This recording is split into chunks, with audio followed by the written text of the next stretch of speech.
El Sofá Naranja, con Irma Martínez García. Bueno, buenos días. Hoy tenemos la suerte de tener en el Sofá Naranja a Irma Martínez García. Para poner en contexto a nuestros oyentes, Irma es profesora ayudante doctora del área de Economía Financiera de la Universidad de Oviedo. Para conocer un poco más a nuestra invitada, ¿siempre quisiste trabajar en la universidad? Si no es así, ¿qué querías ser de pequeña? Pues no, la verdad es que nunca me había planteado la oportunidad, trabajar en la universidad hasta que surgió la oportunidad. Yo de pequeña quería ser gimnasta, por un lado, porque hacía gimnasia rítmica cuando era pequeña, y luego quería ser cajera de un supermercado, que es un poco, no es ser astronauta, no es ser futbolista, no es un trabajo así como muy de élite, pero todo tiene una explicación. Resulta que yo de muy pequeñita mi madre ya me mandaba al supermercado, entonces yo iba con el dinero. Y entonces a mí siempre me llamó la atención el tema del dinero, de gestionar tus finanzas, que mira, al final acabé siendo profesora de economía financiera. Y entonces yo lo que veía era que la persona que recibía el dinero, que manejaba el dinero, pues era la cajera del supermercado. Entonces cuando era muy chiquitita quería ser cajera de supermercado. Para manejar el dinero. Exacto. También hemos visto que has visitado como investigadora múltiples universidades. ¿Cuál ha sido tu favorita o la que guardas mayor recuerdo? Bueno, fueron todas bastante peculiares. La primera estancia me la hice en Frankfurt-Oder, y no la pude disfrutar mucho porque fue durante un mes de septiembre y las clases en Alemania empiezan en octubre. Entonces, claro, estaba un poco aburrida. Luego la siguiente fue en Emiratos Árabes y fue una experiencia religiosa. No me gustó nada. Muy aburrido el país, aquello, el desierto total, una cultura que es muy chocante cuando vives en otros entornos. Por ejemplo, tenía un fin de semana que me quería ir de viaje con unos amigos, necesitaba autorización paterna para salir de la residencia donde estaba alojada, que era una residencia de mujeres. Entonces, claro, con 26 años te queda la cabeza como, pero ¿cómo puede ser esto si yo ya vivo sola en mi país? Entonces era muy aburrido y muy chocante. Entonces puedo decir que la que más disfruté fue la que hice en Washington, en el American University, que ya fue otra cosa. Trabajaba temas más relacionados con mi tesis doctoral y pude viajar por Estados Unidos y la disfruté muchísimo, tanto la parte académica como la parte social. Supongo que la forma de trabajar también allí con respecto a aquí era diferente. Bueno, no te creas, porque yo allí tenía un supervisor que él era argentino. Entonces nos entendíamos muy bien a la hora de trabajar. Sí que es verdad que, bueno, tienen una jornada laboral distinta, se trabaja de domingo a jueves en países como Emiratos, porque el festivo religioso es el viernes. Y sí que es verdad que fue una estancia que aproveché para trabajar un montón y salieron muy buenos resultados, pero porque trabajar y poco más. Otro de los lugares en los que has trabajado es la Comisión Nacional del Mercado de Valores. Entiendo que es muy diferente a la vida universitaria, entonces, ¿cómo es el día a día trabajando allí? Si tuvieras la oportunidad, ¿volverías? Sí, es totalmente diferente a la universidad, totalmente diferente. Y la verdad que yo los 2 años que estuve allí los disfruté un montón. Es verdad que me cogió la pandemia, entonces, empecé a trabajar en julio y al año siguiente, en marzo, pues nos confinaron. Sí que es verdad que luego pedí la incorporación voluntaria presencial, lleva unos días por semana a trabajar presencial. Con respecto al trabajo allí, yo estaba en el servicio de estudios y estadísticas, y entonces toda la parte que se asemeja con la investigación en la universidad es muy parecida. Es parecida. Yo me dedicaba a hacer estudios, igual que aquí me dedico a hacer estudios cuando no estoy dando clase o cuando no estoy haciendo otras actividades. Pero, por ejemplo, el día a día, no estábamos todos encerrados en despachos como estamos aquí en la universidad. Estábamos más en un sitio más diáfano, donde había más comunicación entre los compañeros. Entonces hice grandes amigos también entre mis compañeros allí. ¿Qué más cosas? Fichábamos, cosa que aquí en la universidad no pasa. Teníamos que fichar. pero trabajo más en la universidad, de horas, aunque no tenga que fichar, que lo que trabajaba allí, ahí hacía la jornada laboral y para casa.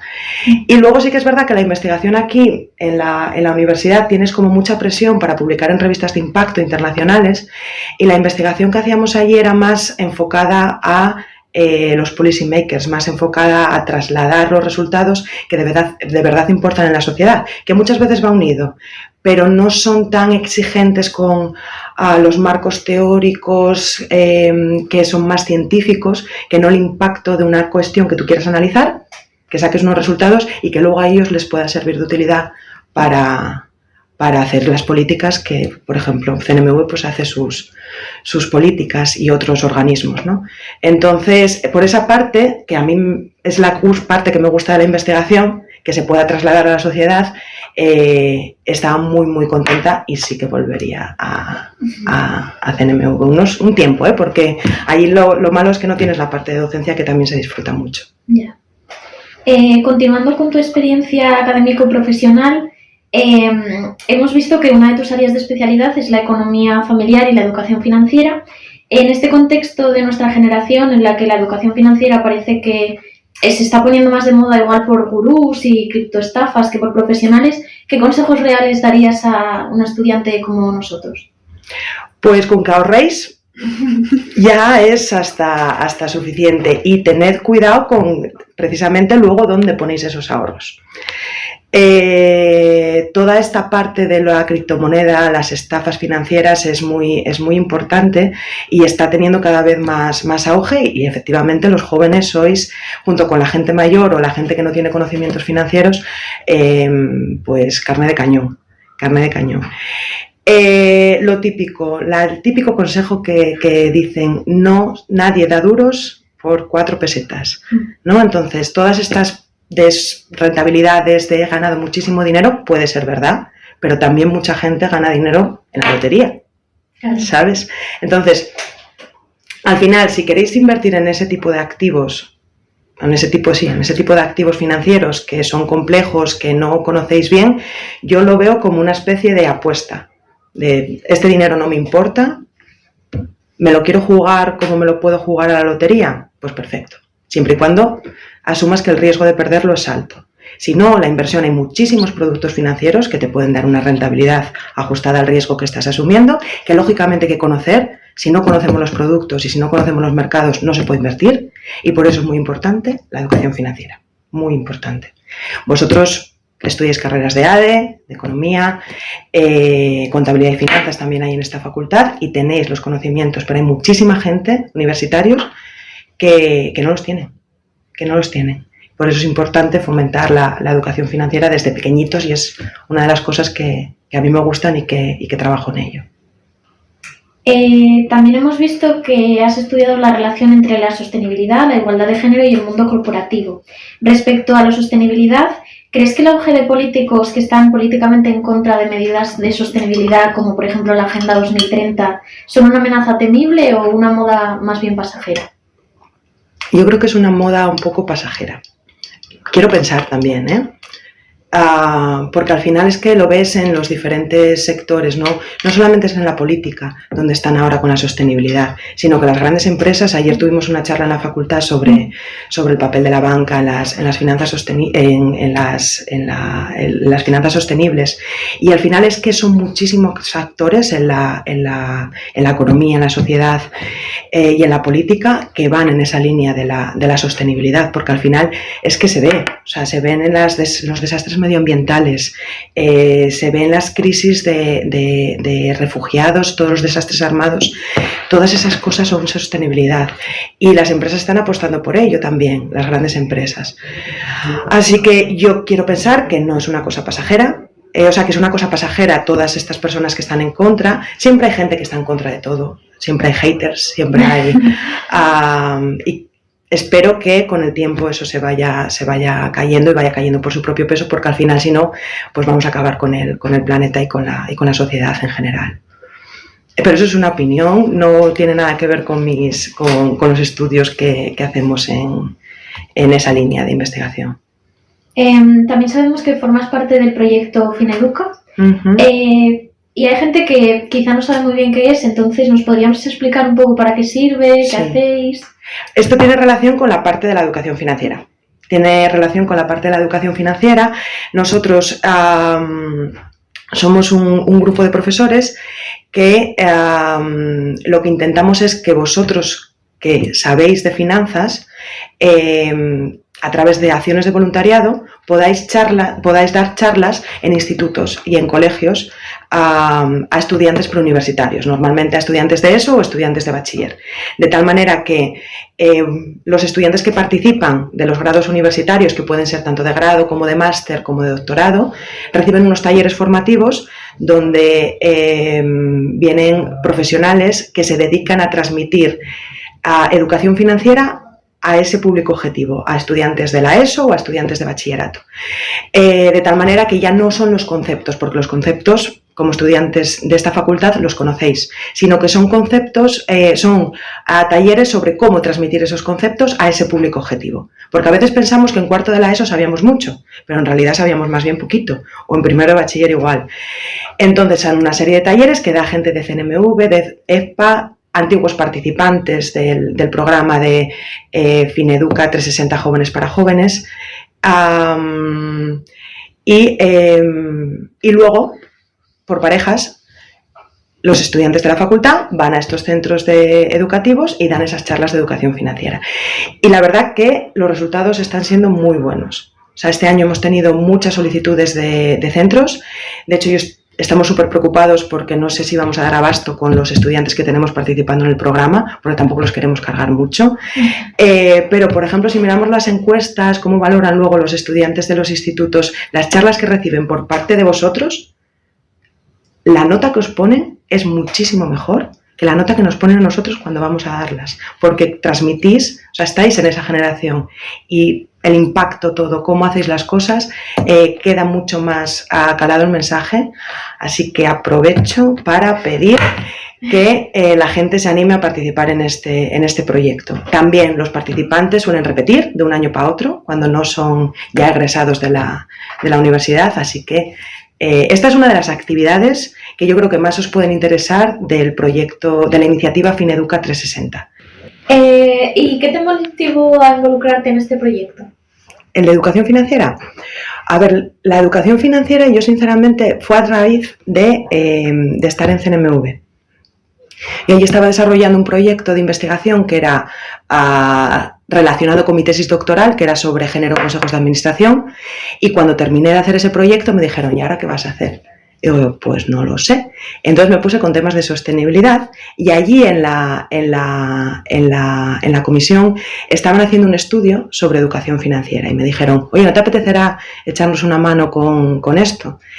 Y a raíz de ahí pues empecé a leer que se estaba haciendo investigación sobre el tema y salió esa publicación que además fue una de las que tengo mejor recuerdo porque luego tuvo como mucho interés por parte de la sociedad. Hicimos webinars, entrevistas y dije hay que aprovechar. Entonces una vez que vine de Madrid y volví a estar aquí en Oviedo, lo abrimos como una posible línea, pero en todos los sentidos.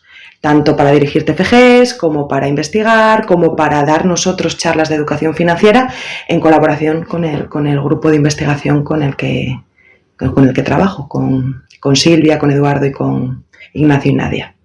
Y de todos los estudios que has hecho, ¿hay alguno que guardes mejor recuerdo por el tema que tratases o algo? Pues yo creo que puede ser el de que analizamos la encuesta de competencias financieras de Banco de España y CNMV, el impacto que tenía tener conocimientos financieros sobre las determinadas decisiones de inversión que hacían las personas, y no por el estudio en sí, que la verdad fue bonito hacerlo, sino por todo lo que estoy contando, todo lo que vino después, que la verdad que a mí por lo menos me da muchas alegrías de vez en cuando. Mucho trabajo también, pero también alegrías. Bueno, y ahora te vamos a hacer una serie de preguntas. Y queremos que nos des un nombre de un compañero o compañera que haría estas cosas, ¿no? Vale. Que los nombres de los compañeros serían Silvia Gómez, Beatriz Vázquez, Paz Fernández alias Picos, Carmen Benavides, Eduardo José Alonso y bueno, y eso. Y la primera pregunta sería, ¿a quién no le pedirías los apuntes? ¿A quién no le pediría los apuntes?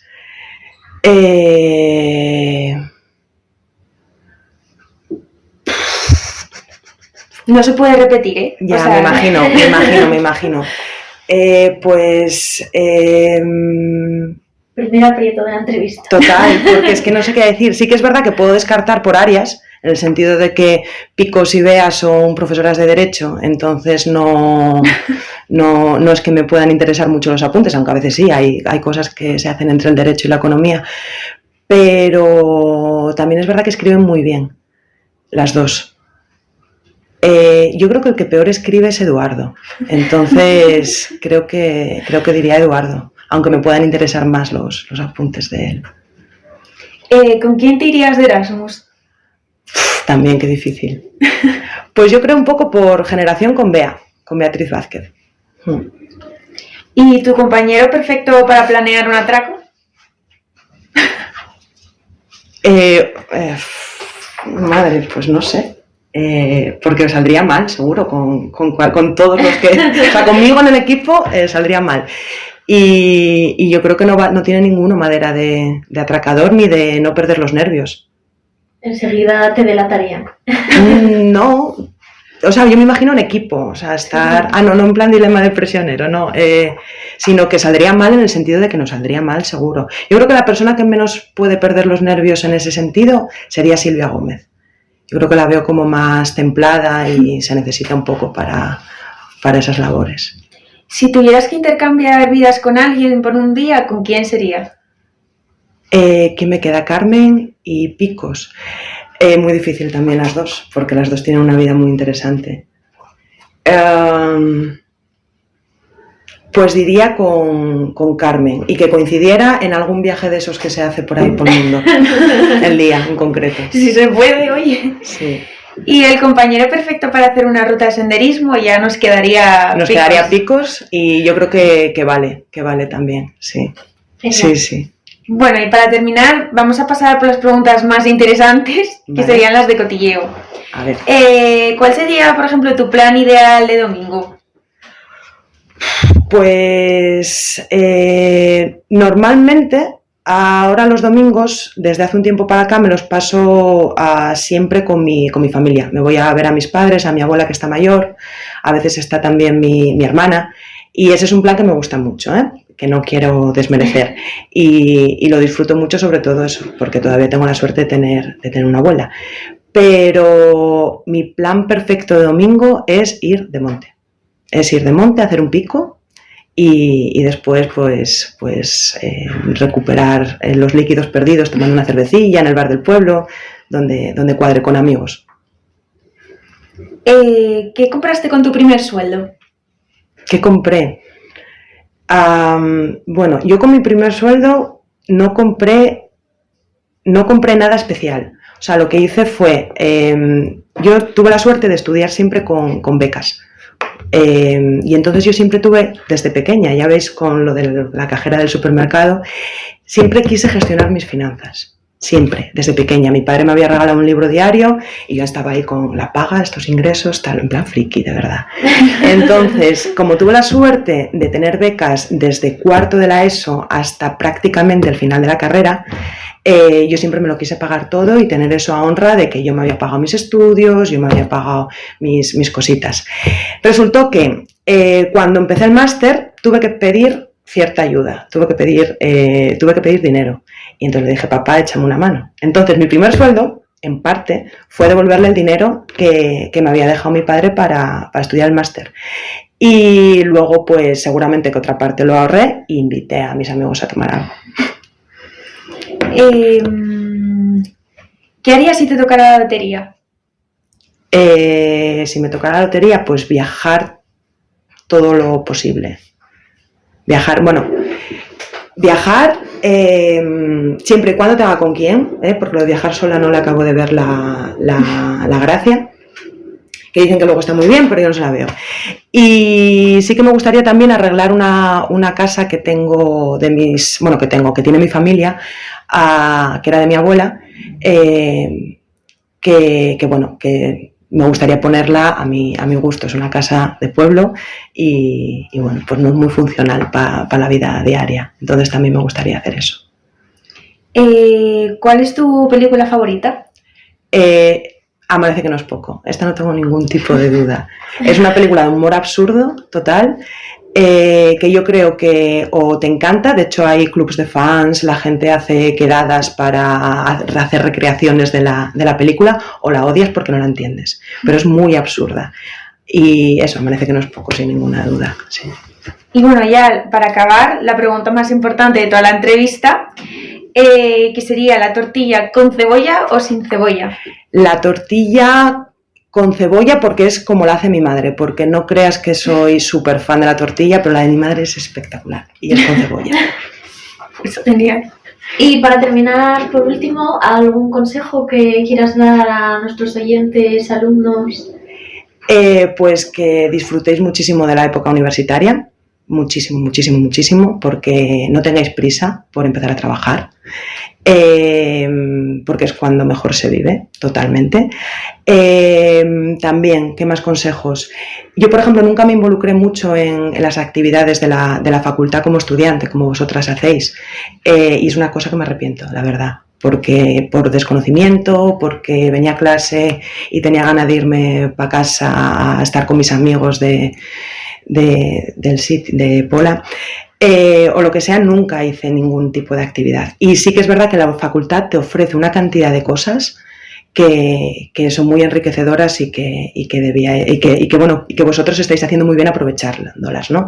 Que se me apunten al proyecto de Fineduca 360 Jóvenes para Jóvenes y nada, que disfrutéis todo lo que podáis. Pues muchas gracias y hasta aquí la entrevista de hoy. Muchísimas gracias a vosotros.